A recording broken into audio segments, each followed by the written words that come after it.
Good morning, all of you. I am Dr. Sasiwala Tiwari, Assistant Professor, Department of History, DAV PG College Siwan। आज हम लोग ऋग्वैदिक कालीन आर्यों का economic condition की चर्चा करेंगे। उनकी इकोनॉमी कैसी थी, उनका इकोनॉमिक लाइफ कैसा था, इसकी चर्चा करेंगे।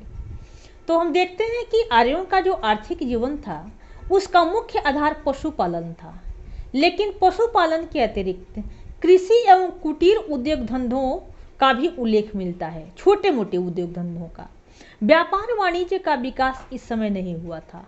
फलतः उनकी अर्थव्यवस्था ग्रामीण अर्थव्यवस्था थी।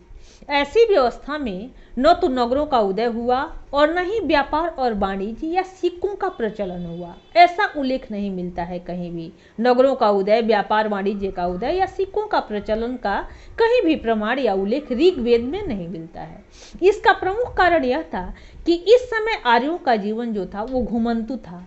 वे अभी अस्थायी सेटलमेंट नहीं लिए थे और किसी भी निश्चित स्थान पर वो बहुत समय तक नहीं रहते थे। ऐसे सिचुएशन में पशुपालन ही कबीलाई अर्थव्यवस्था का प्रधान तत्व था। पशुपालन आर्यों का मुख्य व्यवसाय था। उनके लिए पशु ही सबसे महत्वपूर्ण संपत्ति थी। पशु संपदा की वृद्धि की कामना ऋग्वेद के अनेक मंत्रों में की गई है। देवताओं से इनकी रक्षा करने का भी अनुरोध किया गया है। पूषण देवता पशुओं की रक्षा करते थे। चूंकि पशु ही सबसे महत्वपूर्ण धन थे, इसलिए उनकी बराबर चोरी होती थी और इसके कारण कबीलाई युद्ध भी होते थे। पशुओं में गाय सबसे प्रमुख थी, इसी की चोरी सबसे अधिक होती थी। अतः गविष्टि या गायों की खोज ही युद्ध का पर्याय बन गया था। इस समय गाय दान में भी दी जाती थी।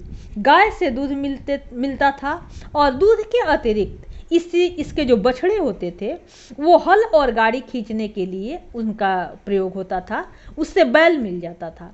गाय का धार्मिक महत्व भी था और इसका कारण यह था कि ऋग्वेद में एक स्थान पर देवताओं को भी गायों से ही उत्पन्न माना गया है।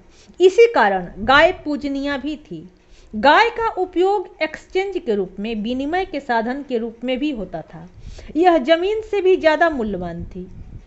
गाय के अतिरिक्त आर्य घोड़े, बकरियां, कुत्ते भी पालते थे। उनके आर्थिक जीवन में इसका बहुत महत्व था।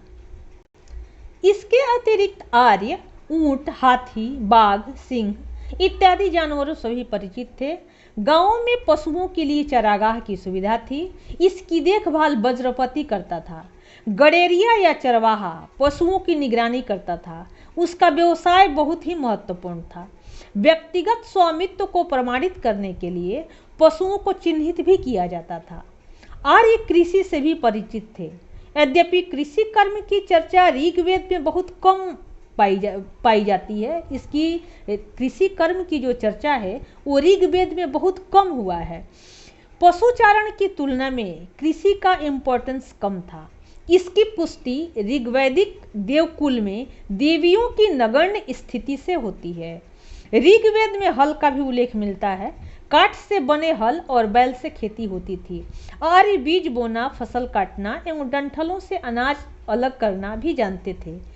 सिंचाई के सिस्टम का भी उल्लेख मिलता है, लेकिन संभवतः मूल संहिता में इन विवरणों को बाद में छेपक के रूप में जोड़ा गया। फसलों में सिर्फ यौ का ही उल्लेख मिलता है, लेकिन संभवतः धान या धान को भी उपजाया जाता था। जमीन पर व्यक्तिगत स्वामित्व अब भी कायम नहीं हुआ था, अर्थात ऋग्वैदिक काल में जमीन पर व्यक्तिगत स्वामित्व स्थापित नहीं हुआ था। ऋग्वेद में मवेशी, दास, रथ, घोड़े आदि के दान का उल्लेख मिलता है, लेकिन भूमि दान का उल्लेख नहीं मिलता है। इसी प्रकार राजा को भूमि का संरक्षक नहीं बताया गया है। इससे स्पष्ट है कि भूमि पर अभी कबीले का ही नियंत्रण था, व्यक्तिगत स्वामित्व नहीं था। कृषि के साथ साथ अन्य व्यवसायों से भी आर्य परिचित थे। वे पशु पक्षियों का खेत जीविकोपार्जन का एक साधन के रूप में करते थे। बढ़ई, रथ, गाड़ियां एवं मकान बनाते थे। जुलाहे वस्त्र बुनते थे। सूत काटने का काम स्त्रियां करती थी। चर्मकार चमड़े से विभिन्न उपयोगी वस्तुएं बनाते थे। ऋग्वेद में अयस शब्द का प्रयोग कॉपर और ब्रॉन्ज के लिए किया गया है। कर्मकार इन धातुओं से हथियार और घरेलू उपकरण बनाते थे। हिरण्यकार सोने के आभूषण बनाते थे। वैद्यों या भीषक का व्यवसाय भी महत्वपूर्ण था। वे व्याधियों की रोकथाम के उपाय करते थे। आश्विन को देवताओं का वैद्य बताया गया है। यद्यपि ऋग्वेद में समुद्र का उल्लेख मिलता है, लेकिन इससे विदेशी व्यापार की पुष्टि नहीं होती है।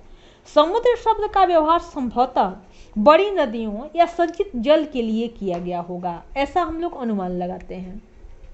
इसी प्रकार वाणिक या निष्क व्यापार या सिक्के के प्रचलन की पुष्टि नहीं करते हैं। इस समय की सबसिस्टेंस इकोनॉमी में बड़े पैमाने पर व्यापार का प्रसार संभव नहीं था। अधिक से अधिक वणिक सीमित क्षेत्र में विनिमय के आधार पर वस्तुएं बेचा करते थे।